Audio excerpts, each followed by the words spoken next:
I am Master Yao, and these are the Chronicles of Master Yao. Welcome back. We've had a few interesting episodes up to now. I believe this is episode number 8. And each time we go a little bit deeper into the rabbit hole. And tonight marks the last of the, so to speak, simple topics. Tonight we're going to talk about the races. I think you're going to find it to be of particular interest. We're going to talk about the definition of the races, how they got started, why they do get along or don't get along. And I think this conversation is going to bear particular interest on current events, give you maybe a new perspective. And this will sort of set us up for some more interesting discussions on more complicated topics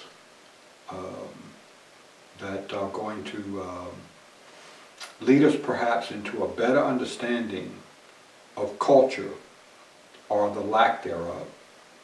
In fact, one of the subjects tonight is what we call negative culture. So let's jump right into it.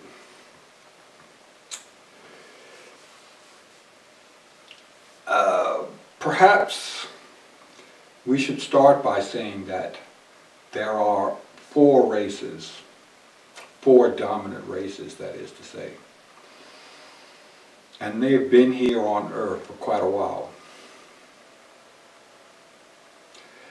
Now, over time, those 4 races have mixed to a very great extent.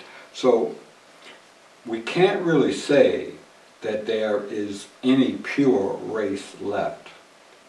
Pretty much every race is mixed to some extent. Even people who live on islands, like the Japanese, are no longer pure in their racial blood. But we're going to find that even though that's the case, there are still dominant traits that ascribe to each race. Those 4 races are the Asian race, the Caucasian race, the African race, and the Native American race. The makeup of those 4 races is elemental in nature. Very critical point. In other words, each of these 4 races has an affinity to one of the 4 prime elementals. What are we talking about?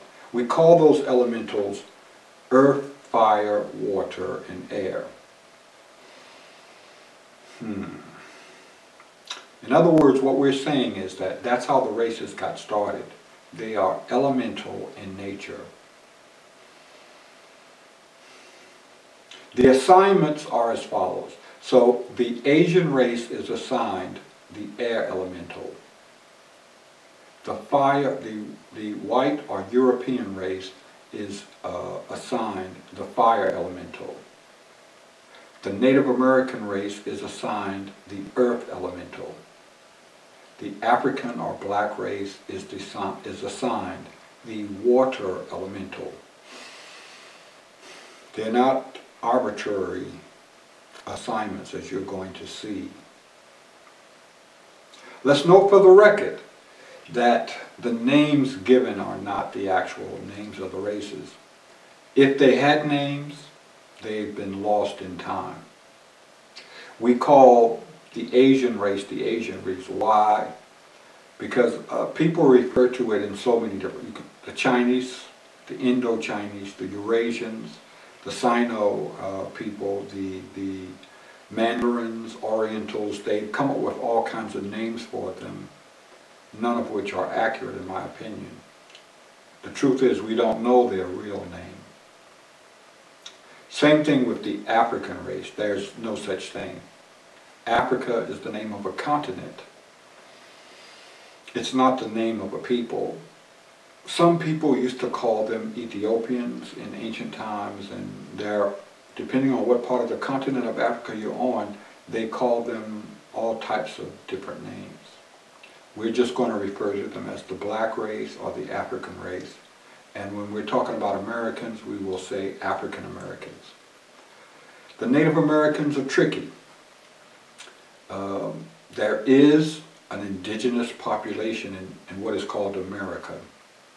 But there is overwhelming evidence to suggest that in North America, the indigenous population has been heavily mixed with the Asian stocks over the Bering Strait. Same thing in South America. There is overwhelming evidence that there is a heavy influx of Africans into the indigenous South American population going back at least 2,000 years.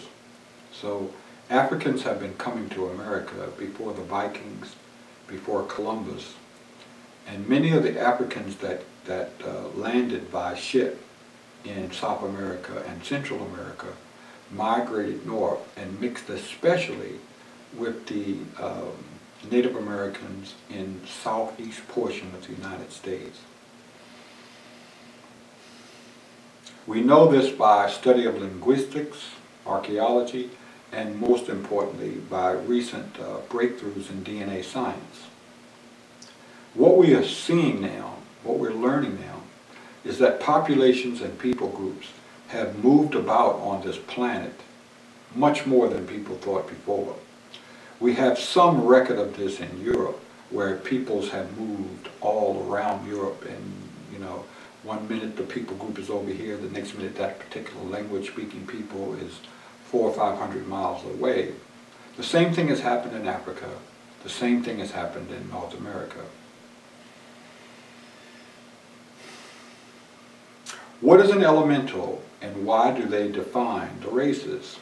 An elemental is not energy. It's the thing that shapes, moves, and manages energy. Energy does what it does because of what the elemental is acting on it at the time. In other words, the action of the elemental determines the direction and the type of thing that energy does.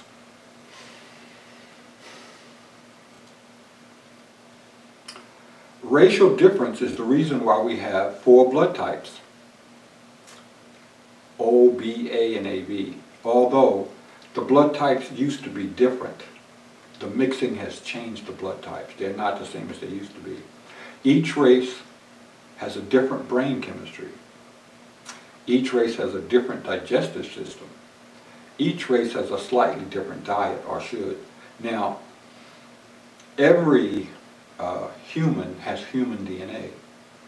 The racial attributes are layered over top of that. The important thing about this is that each of the 4 races has a psychological and behavioral pattern specific, distinct to that race. And that's what we're going to talk about tonight. This results in specific behavior patterns and specific social constructs that basically define history. The 4 elementals in the 4 races, well, when we talk about Mother Nature, we're talking about these 4 elementals. That is Mother Nature. That is what controls the weather, the mountains, the shape of the earth, the movement of the continents, earthquakes, all of these such things are the result of the 4 elemental forces. So take note that there is a liquid thing we call water, but there is something called the water elemental, which gives the molecules of water their properties. The fire elemental is not the same thing as fire. You can put some wood together and cause it to burn, but the only way that you can get it to burn is if the fire elemental is present. Important distinction.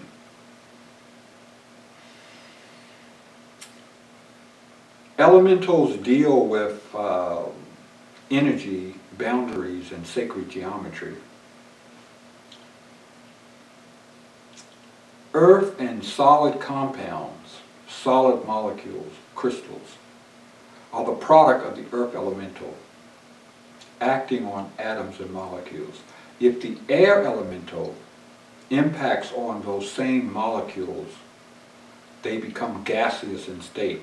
It is the elemental that determines the density and the temperature and the form of something.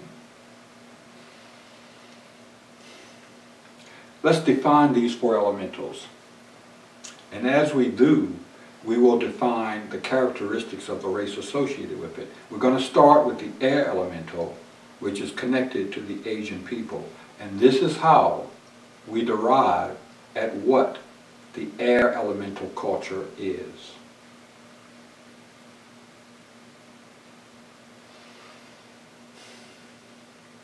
There was a cartoon, an animation called The Last Airbender, which talked about this phenomenon.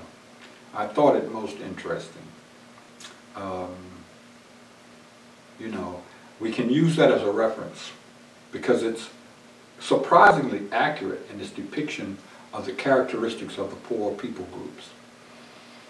So air elemental produces dryness, expansion. Air is the opposite modality to water. Both deal with relative hydration and abstract principles. Air decreases hydration, it maintains charges, and promotes rigidity of form. It restricts activity across mediums, and in that way promotes friction. Your brakes work because of the air elemental. The air elemental defines attributes. It is an elemental of refinement and organization. It is able to cross boundaries without destroying the boundaries. And so it supports mediums, it inhibits mixing, and thus is the medium of refinement. Now, you know, we're getting a little technical, but bear with me. This is important. So that's what the elemental is and how it changes energy. And this is what it looks like when it's human, when it's biological, when it refers to characteristics versus physics. So the air elemental people, the attributes of the Asian people is as follows. Members of the Asian race are yang type versus yin. They have an affinity for activities of the left brain. Relative to other races, they have advanced skills at organization. They have a strict class structure, dignity, a martial fighting nature. They have well-defined social roles. They have a strong sense of the importance of boundaries, which is the opposite of the fire culture. Basically, they have a very high sense of refinement in their civilization. This race expresses itself in art, architecture, prose, and especially in the Chinese writing system of calligraphy. We see the influence of the air elemental in the martial arts, and we see this discipline in such things as Qigong, Taoism, Kung Fu, Tai Chi, Yoga. All of these arts come about through the control of air, breath. The air elemental is breath. The earth elemental contains energy in static forms. In other words, it allows things to maintain a shape and not drift apart as in air. Thus, the earth elemental produces coldness, constriction. It converts the form of energy into a static state. It constricts. It causes things to form a mass, a geometric structure, and to hold it. It unifies like molecules and substances together. It restricts the free flow of energy. It causes energy to express itself in such a way as to connect like things together. It converts internal energy into fields of attraction such as the attraction that holds an atom together, the nucleus to the electrons. This defines the attributes of the Native American race. The Earth Elemental people, or the Earth Elemental culture, the Native American culture, is thus defined. It is the modality of community. It brings about peace. It obstructs the transfer and release of energy, and thus leads to a restrainment of negative and aggressive emotions. Earth represents contraction and the slowing of vibrations. It restricts and connects. Native Americans are thus yin people versus yang. They have an affinity for activities that engage the right brain. Relative to other races, they are able to maintain the unification of peoples better. They are better at civilization and the creation of civilizations than any other race.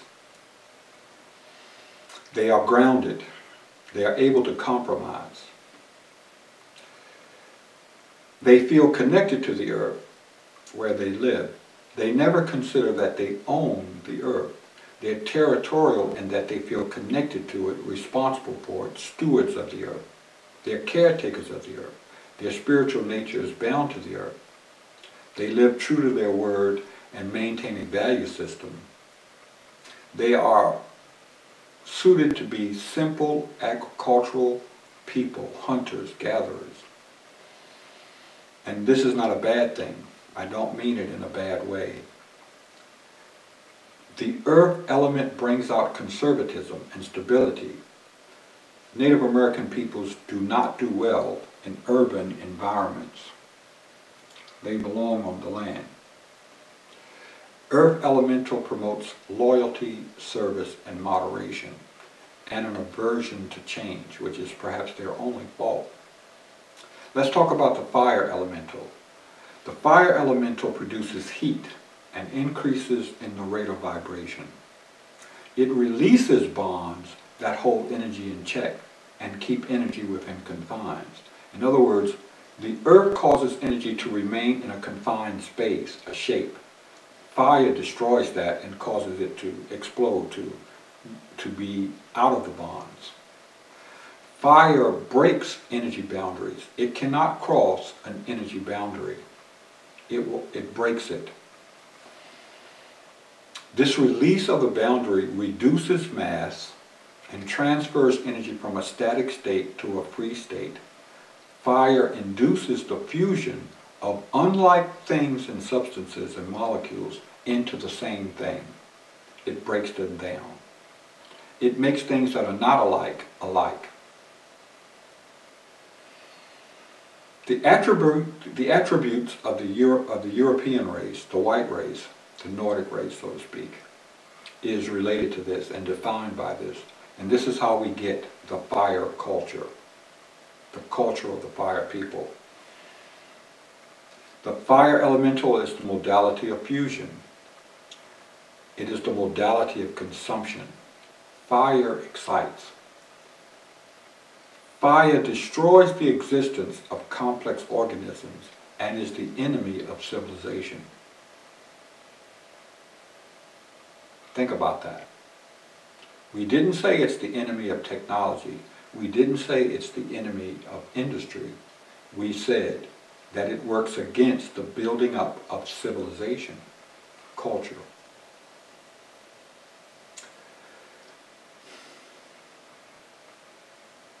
Fire clings by nature to what it burns. And the European, the Caucasian, is the same way. It clings to the things it's feeding off of.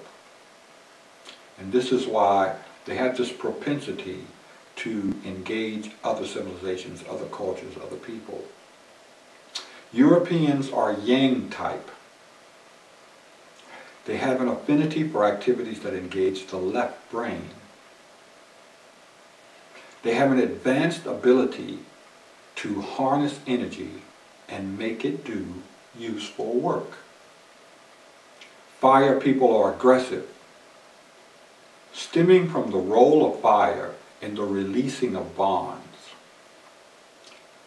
Fire enhances mental alertness. It's not an attribute of intelligence. It's seeing what needs to be done and being able to do it. That connection there.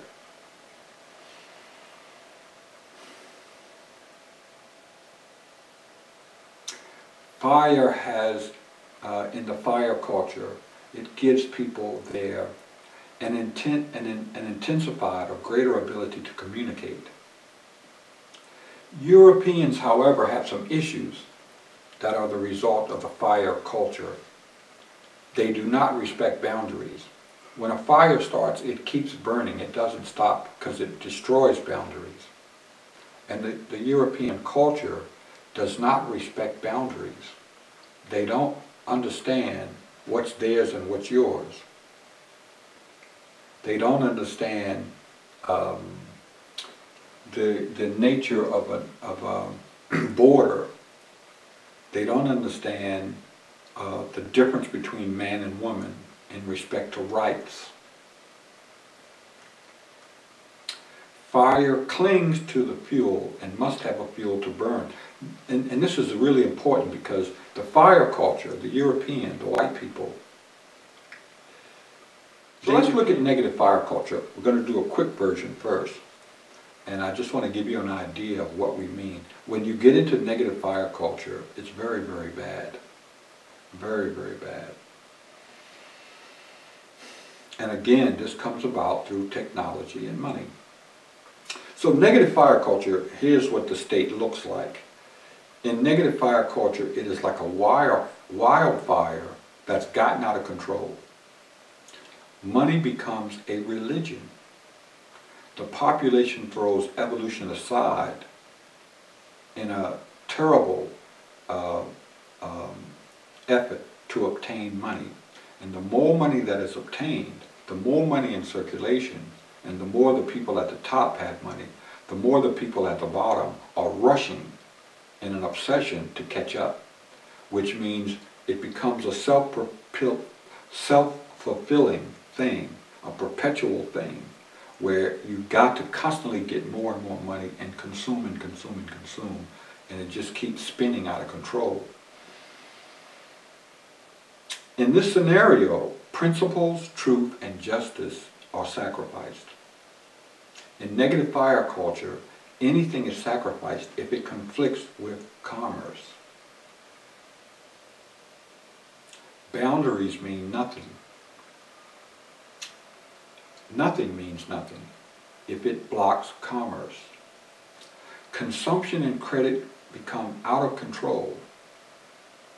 And the main emotion that is driving all of this is greed.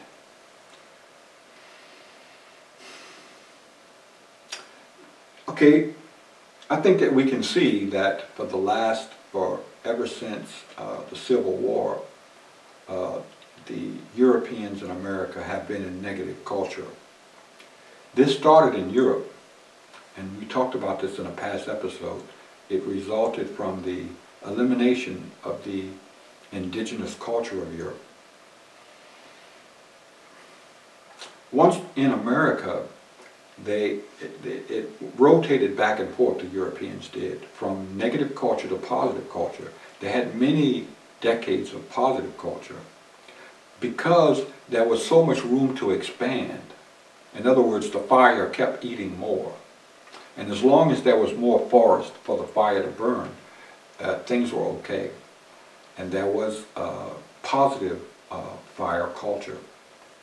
When it got to a bottleneck, or it ran into a problem where it couldn't continue consuming or expanding, then fire culture turned negative quick. But this is not the case for negative water culture. So let's just talk a little bit more about the African.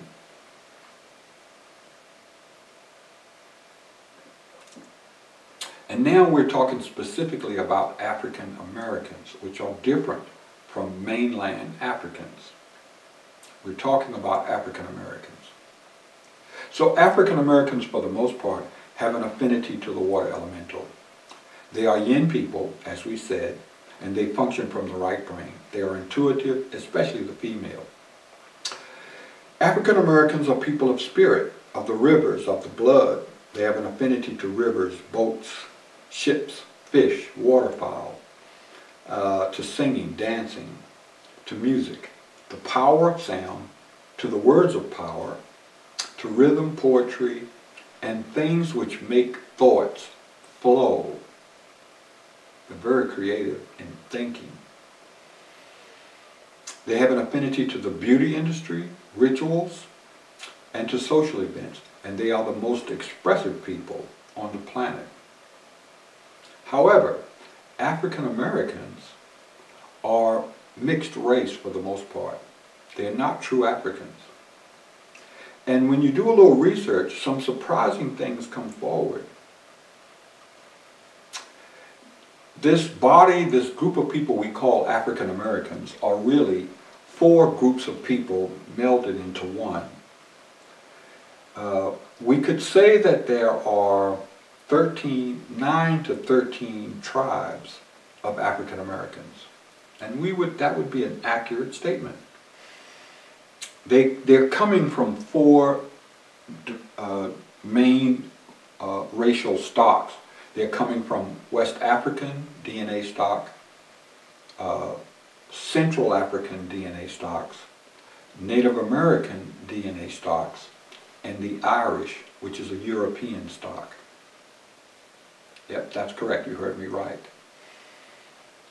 So, an interesting thing about this is that 2 of these tribes are not DNA-wise African American at all. They're Native American.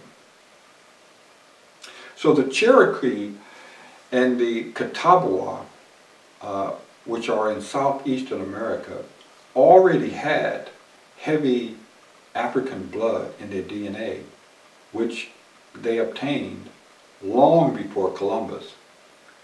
This is the result of migration of indigenous Americans and Africans in Central America migrating north, and some people believe from an African settlement that was in Florida some 400 or 500 years ago. So you have people who look African American, but in their DNA, the main DNA base is Native American. So 2 of the 13, if you will, African American tribes are Native American based with African mixed. One of those tribes is Irish. So if you look at African Americans, you're going to find that a good percentage, 7-8% of them, have more Irish or white DNA than African DNA. And I'm not just talking about the light-skinned ones. It's a surprising thing when people get their ancestry done, when they find out that there might be a larger percentage of Irish blood, more so than any other Native American or African blood.